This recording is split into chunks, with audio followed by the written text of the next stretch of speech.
मार्गदर्शन उनके सामने हम सभी लोगों ने प्रस्तुति दी है। इसमें दो लोग का कैरेक्टर है, एक सुजीत वर्मा और एक राजनाथ पाठक। उनको हमने देखा है, उन्होंने कुछ लाइनें हैं उनको पढ़ के उन्हें बताया है।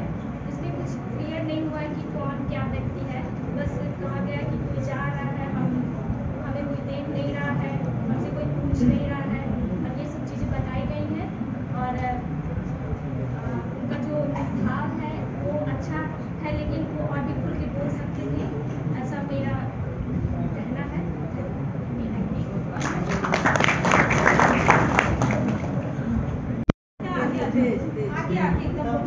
तेज से बोलो, सुनाई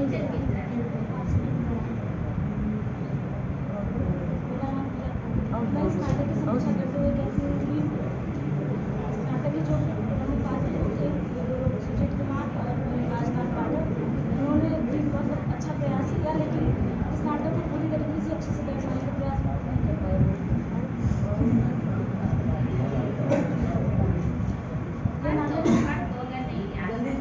ये नाटक एक पारिवारिक नाटक है, तो और अच्छे से चाहते तो मतलब और पात्रों के माध्यम से और अच्छे से क्लियर कर सकते थे, वो नहीं कर पाए।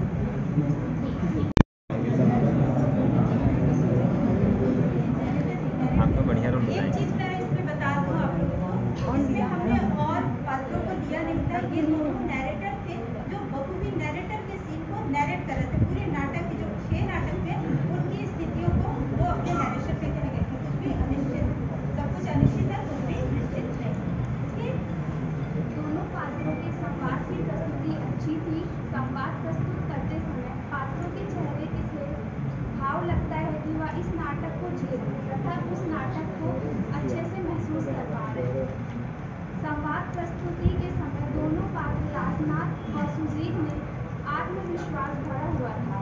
राजनाथ और सुजीत नाटक के दोनों पात्र एक दूसरे का पूरा सहयोग कर रहे थे। पुस्तक समीक्षा में भी लोग अंधायुग लिए थे। उद्धव भारती की लिखी रचना की समीक्षा करने का भी अपना अलग मजा है। अंधायुग एक दृश्य काव्य है, मतलब यह नाट्य विधा में लिखी गई रचना है।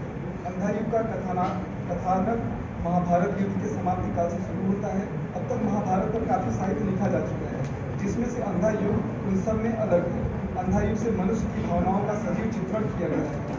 कृष्ण ने अर्जुन को भले ही गीता में सत्य के लिए युद्ध करने का संदेश दिया हो, लेकिन युद्ध के भयानक विध्वंस को देखकर सभी का मन खिन्न हो गया था। ऐसा लग रहा था कि जिन आदर्शों के लिए युद्ध लड़ा गया था वे सारे आदर्श छूटे थे। धृतराष्ट्र और गांधारी दोनों जानते थे कि उनका पुत्र धर्म के लिए युद्ध नहीं कर रहा है, अपने पुत्रों को जीत की आस लगा रखे थे। अश्वत्थामा प्रायश्चित और बदले की भावना में चल रहा था। पूरे हस्तिनापुर में एक निराशा की भावना थी। युद्ध के विभत्स चेहरे को भारती जी ने बहुत अच्छे से चित्रण किया है। मेरा नाम जयप्रकाश पटेल है और मुझे जिस नाटक की समीक्षा करनी थी वो असाध्य पीड़ा है। तो असाध्य पीड़ा कविता को समीक्षा की दृष्टि से 4 भागों में बांट सकते हैं। पहले खंड में पीड़ा बजाने के लिए आमंत्रण, दूसरे में पीड़ा बजाने की प्रक्रिया में क्रियान्वयन का ध्यान, तीसरे में पीड़ा वादन और उसका प्रभाव, चौथे में पीड़ा वादक का वक्तव्य और कथा की समाप्ति। पूरी कविता मौन से स्वर की ओर जाने की और स्वर से पुनः मौन की ओर लौटने की और एक और व्यष्टि से समष्टि में डूबने की तथा समष्टि से व्यष्टि में अलग अलग उतरने की प्रक्रिया का एक आख्यान है। यहाँ कवि ने उत्सुक आंकड़ों का अत्यंत सार्थक प्रयोग किया है। वस्तुतः अनेक साधकों द्वारा भी असाध्य होने के कारण यह पीड़ा उत्सुकता का विषय बनी हुई है। प्रियोमत केस कम्बली भी इसे साधने में सफल होता है अथवा असफल, यही जानने की उत्सुकता सभा जनों में विद्यमान है। सभा शब्द का प्रयोग भी यहाँ अत्यंत सार्थक प्रतीत होता है। यहाँ विशिष्ट वर्ग का प्रतिनिधित्व राजा रानी कर रहे हैं और सामान्य वर्ग का धोती करने हेतु सभा का प्रयोग किया गया है। पीड़ा यहाँ अभिव्यक्ति का प्रतीक है। कवि के कहने का अभिप्राय यह है कि उग्र पीड़ा को मंत्रमुग्ध, मनमोहक, आत्मविस्मृत कर देने वाली झंकार न केवल विशिष्ट वर्ग के लिए अपितु वह सामान्य जन तक भी संप्रेषित होगी। कवि के अनुसार पीड़ा आत्मव्यक्ति की प्रतीक है और प्रियोमत की साधना की प्रक्रिया वस्तुतः कविता रचने के क्रम को सूचित करती है। डॉक्टर सुब्रा वर्मा मैम जी के निर्देशन में हमारे सहपाठियों द्वारा इस कविता का मंचन बहुत ही सुंदर तरीके से किया गया। अपनी हाथों की कलाओं से सभी दर्शकों को इस कविता का अर्थ समझाने का प्रयास करते हैं, जिसमें वे पूर्णतः सफल भी होते हैं। अंत में मैं बस इतना कहना चाहता हूँ कि इस सुंदर कविता का अपनी कलाओं के द्वारा बहुत ही सुंदर मंचन किया गया। आज मैं अजय कुमार पटेल जिस नाटक की समीक्षा करने जा रहा हूँ वो कामायनी है, जो मेरे साथियों द्वारा मंचन किया गया। इसमें मेरे सभी साथियों ने बहुत ही अच्छा मंचन प्रस्तुत किया, जिसमें युवती का रोल आरती सोनकर, श्रद्धा के लिए हमारी कंचन ने किया। और मुझे पूरा यकीन है कि अगर सुधा वर्मा मैम के नेतृत्व में इनको और समय मिलता तो ये बेहतर कर सकते थे, और हम इनके सफल जीवन की कामना करते हैं। मेरा नाम संदीप शर्मा है। मुझे आषाढ़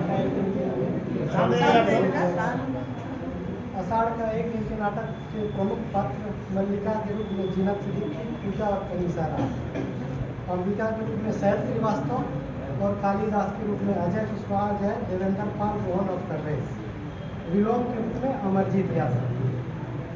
मोहन राकेश कृत नाटक आषाढ़ का एक दिन के मंचन क्रम में मल्लिका तथा उसकी मां अंबिका का प्रवेश होता है। इसके पहले दृश्य में मल्लिका के रूप में जीनत का प्रवेश व उनका संवाद अत्यंत सराहनीय है।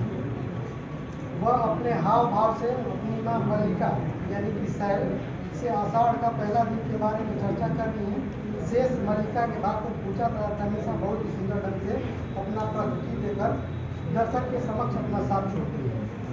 कालिदास के रूप में पहले रोहन का प्रवेश होता है तथा क्रमशः कालिदास के शेष भाग में अजय, देवेंद्र, सर्वेश ने अपने अपने तरीके से उस किरदार को सारे पक्षों को ध्यान में रखकर नाटक की रमणीयता को बनाए रखा है। अंत में विलोम के रूप में अमरजीत यादव ने कालिदास की जो प्रेमिका है मल्लिका के साथ उनका विवाह होता है और मल्लिका से कालिदास मन से तो मल्लिका से है, लेकिन शरीर से मल्लिका जो है वो विलोम जो है अमरजीत यादव उनकी होती है। इस नाटक में मोहन राकेश ने कालिदास और मल्लिका की भावात्मक अत्यंत प्रगाढ़ प्रेम को दर्शाया है। मल्लिका कालिदास से अत्यंत प्रेम करती हैं, किंतु कालिदास की जिंदगी परिवर्तित होने के कारण वह राज्य में राजकवि बन जाते हैं और भौतिकता की ओर आकर्षित हो जाते हैं, तब वह चाह कर भी वापस अपनी मल्लिका को नहीं प्राप्त कर पाते हैं और मल्लिका की कंठ से उनकी नहीं हो पाती है। इस नाटक का अंत अत्यंत दुखी है और आलोचना के रूप में मैम नाटक में किसी भी प्रकार की आलोचना तो नहीं की जा सकती, किंतु कालिदास और मल्लिका के पात्रों की संख्या ज़्यादा होने से वह भाव परिलक्षित नहीं हो पा रहा था जो होना चाहिए। आदरणीय शिक्षकगण, मैं सुमन सोनी। मुझे जो नाटक की समीक्षा करने के लिए मिला था वो है सैनिक और बंदूक। सैनिक और बंदूक व्यक्तिगत तौर पर मुझे यह नाटक, इस कहानी काफ़ी पसंद आई और यह पसंद शायद इसलिए मिली मुझे क्योंकि यह कहानी एक देशभक्त के रूप में है। इसमें युवाओं के लिए, आज के हमारे समय के युवाओं के लिए जो कि काफ़ी हद तक जरूरी है, क्योंकि जिस तरीके से आजकल हम भौतिक संसार में इस तरीके सुख सुविधाओं में जी रहे हैं और सैनिक जो बॉर्डर पर, सीमा पर अपनी जान दे देकर हम लोगों की रक्षा कर रहे हैं, वो उनकी पीड़ा, उनके कष्ट, उनकी समाज से, उनके परिवार से दूरियों को हम महसूस नहीं कर पा रहे हैं। लेकिन जिस तरीके से कुछ ही मिनटों में, मात्र 5 से 6 मिनट में हमने अपने मित्रों के अनुभव को जो देखा, इनके अभिनय जो थे, जिसके कारण हमें ऐसा लगा कि ऐसे हमारे आंखों के सामने वो स्थिति चल रही है जो एक सीमा पर सैनिक झेलता रहता है। रही बात पात्र की, तो इसमें पीयूष, अजीत, सौरभ, प्राची और अंशिता और धर्मशिला जो कि हमारे सहपाठी हैं, जिनमें पीयूष, अजीत और सौरभ जो कि एक सैनिक का रोल और प्राची, अंशिता और धर्मशिला जो कि बंदूक का रोल की, और इनके ड्रेसिंग सेंस मुझे काफ़ी पसंद आए जो कि एक सैनिक और बंदूक के लिए एकदम suitable. My name is Ruman. First of all, the 6 drama they have played, they have done a fantastic job. But my favorite was Andhayuk because I have been following them from a very first day. And these Harsh Bhai, Shweta Di, Neha Di, they have put up a great show. Like they have put all their efforts, and these guys were commendable. So in my opinion, all dramas were best, but these guys were my favorite and they were commendable. So मुझे शिक्षा करने में मेरे साथियों ने हम सभी ने 6 दिन के लिए जो नाटक किया, नाटक की मतलब एक कार्यशाला थी। पहले दिन हम आए तो हमें लगा नहीं था कि हम इतना अच्छा कर पाएंगे। मैंने सोचा भी नहीं था कि मतलब इतना अच्छा करने को मिलेगा, सब लोग एक साथ आएंगे, अलग अलग पृष्ठभूमि से, अलग अलग स्ट्रीम से, कोई साइंस वाला है, कोई आर्ट वाला, कोई कॉमर्स वाला और शायद कुछ हमारे इंजीनियरिंग के स्टूडेंट भी हैं। तो कभी इसके पहले कुछ लोगों ने नाटक किया भी नहीं होगा, लेकिन फिर एक साथ आया, प्रैक्टिस हुई, मैम का सानिध्य मिला, सबसे मिलजुल कर हमने काफ़ी सीखा। मेरा सबसे फेवरेट नाटक था सैनिक और बंदूक, क्योंकि यहाँ पर जैसा कि सैनिक से होने के नाते और सैन्य अधिकारियों के बीच जीवन जीने के नाते मुझे काफ़ी चीज़ पता है इन सब के बारे में कि एक असल ज़िंदगी में एक सैनिक क्या करता है। आपके सामने मजबूरी होती है कि अगर आपने सामने वाले को नहीं मारा तो सामने वाला आपको मार देगा। हर एक गोली पर किसी न किसी का नाम लिखा होता है। इसलिए जो उन्होंने मंचन किया कि एक सैनिक है, थके हारे हम किसी भी कहीं भी जाते हैं किसी पॉइंट को कैप्चर करने के लिए, तो हम थके हारे रहते हैं, 2 दिन 3 दिन कब निकल जाते हैं पता नहीं चलता। और अगर हमारी सुध नहीं रही, अगर हम 2 मिनट के लिए भी ध्यान हमारा नहीं हुआ तो हम फिर जिंदा नहीं रहेंगे। तो इस चीज़ को उन्होंने दर्शाया वहाँ पर। बंदूक होती है, बंदूक का भी अपना एक रोल होता है, एक सैनिक उसका भी रोल होता है। इन्होंने बहुत अच्छे से उसको दर्शाया है। और उसके अलावा जो अंधायुग नाटक था, इसमें भी सभी ने एक अच्छा अपना पुटअप किया अपने आप को। खासकर सबसे अच्छा रोल मुझे लगा नेहा दीदी का। इन्होंने जैसे लगा कि स्वयं का अंधारी जिनके 100 पुत्रों की मृत्यु हुई है, वो स्वयं एक उनका जो एक था वो एकदम जीवंत हो गया। तो लग रहा था कि स्वयं का अंधारी आ गई, उन्होंने श्राप दिया। तो ये मुझे बहुत अच्छा लगा। My name is Sasikant Rao. So I would like to congratulate everyone, every team that participated into this event. This is my first time I have taken acting, and I've never been into acting. I never sang in front of anyone, nor did I participated in extracurricular activities like this. So I came into this college doing B.Ed. It was not intentional decision. I just gave the exam and passed and come to this college, and I find this course curriculum very diverse, and I find it very amazing and amusing as well. So this is actually I am an engineering student, and I find that a lot of things that were left behind during my studies, I find that I am drawing, I am trying to sing, and I am acting as well. So some things I am learning from this B.Ed course, and I am very happy about it. Thank you. समीक्षा तो नहीं, लेकिन अपना अनुभव जरूर मैं share करना चाहूँगी। B.Ed करने आ रही थी तो सोचा नहीं था कि मैं इतनी इन्वॉल्व हो जाऊँगी। मेरा तो ये भी मन नहीं था कि मैं क्लास लेने आऊँगी। मैंने सोचा था टीचर्स को थोड़ा पटाऊँगी, कहूँगी। लेकिन फिर जब मैं आने लगी तो मैं बहुत एंजॉय करने लगी।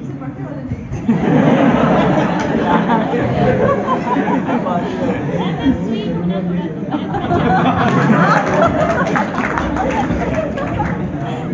B.Ed करने का कभी नहीं सोचा था लाइफ में। मतलब पेरेंट्स कह रहे थे कि बेटा तू B.Ed कर ले। नहीं मम्मी, नहीं पापा, B.Ed नहीं करना है। कुछ भी करना है, B.Ed नहीं करना है। पापा कहते थे बेटा तुम भगवान करे आसमान की बुलंदियाँ छुओ, लेकिन पहले B.Ed। फिर धीरे और एक्सपीरियंस हुआ लाइफ का, तो लगा कि नहीं कर लेना चाहिए, देखते हैं क्या है अच्छा। फिर जब आने लगे तो काफ़ी अच्छा। और ये जो वर्कशॉप थी मैम, इसमें मैम ऐसे तो लड़कियां ज़्यादा इंटरेक्ट नहीं हो पाती थी बॉयज़ से। पढ़ाई के करिकुलम चलता था तो उतना नहीं इंटरेक्शन होता था। लेकिन इस ड्रामा में हम लोग इतना इन्वॉल्व हो गए, मतलब फैमिली हो गई एक हम लोगों की। और नाटक में उतना अच्छा हुआ नहीं जितना अच्छा हमने सोचा था, लेकिन फिर भी हमने अपना बेस्ट देने की कोशिश की। और ये जो विदुर भैया है, उन्होंने पूरा डायलॉग ही चौपट कर दिया। मुझे हंसी आने लगी, मुझे लगा मैं अपनी हंस दूंगी। मतलब इन्होंने कहा कि चोट पे फूल खिलेंगे।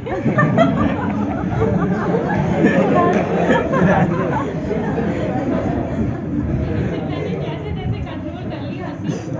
बहुत अच्छा लगा, बहुत मजा आया। Thank you all the teachers और हमारे म्यूजिक। आप सबको मेरा प्रणाम। मैं नेहा दुबे, और मुझे बड़ा ही अच्छा लगा इस वर्कशॉप के दौरान। सारे टीचर्स और जितने भी फ्रेंड्स हैं, खासकर पहले तो बहुत हेजिटेशन लड़के बोलते कि मुंह उधर करके बोलता है। अरे भाई ये क्या हो रहा है? मैं इंजीनियरिंग स्टूडेंट हूँ तो मुझे बड़ा अच्छा लगता था। हम लोग लड़के लड़कियाँ साथ में काम करते थे, तो इधर आते तो इधर किसी से बोलते वो मुंह उधर करके बोले। मैं सोची भाई ये क्या इधर कैसे कैसे लोग हैं। तो इस दौरान हम लोगों ने जो भी अपना नाटक किया और ये सब किया, मुझे बड़ा ही अच्छा लगा। हम लोगों के बीच बॉन्डिंग बनी, ये सब मुझे बहुत ही अच्छा लगा। आज मुझे गांधारी का रोल करते हुए मुझे वो भाव आया।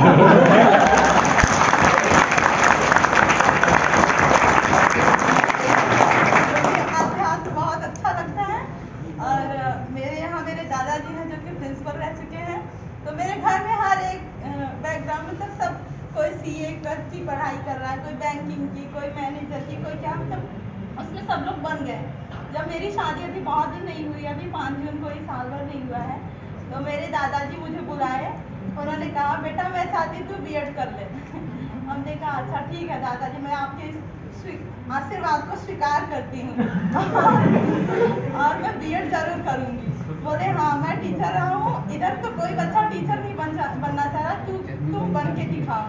और मुझे ये जब कॉलेज मिला, मेरे दादाजी जो हैं 95 ईयर्स के हैं, वो बहुत ही खुश हुए। बोले यूपी कॉलेज अपने में मायने रखता है, बड़ा अच्छा लगता है। मैंने जो हरिश्चंद्र से किया था बीएड, लेकिन उनको ये वाला कॉलेज मिल रहा है, ये बहुत ही अच्छा है।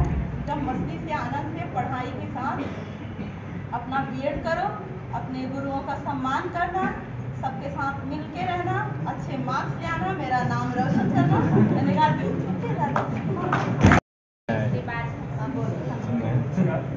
आज की जो प्रस्तुति थी सभी की एक्चुअली विशेष करके अध्यायों की जो प्रस्तुति थी, हर्ष भाई ने काफी बढ़िया परफॉर्मेंस किया। कृपाचार्य का तो क्या कहना, वो बूढ़े वाली टोन आ रही थी।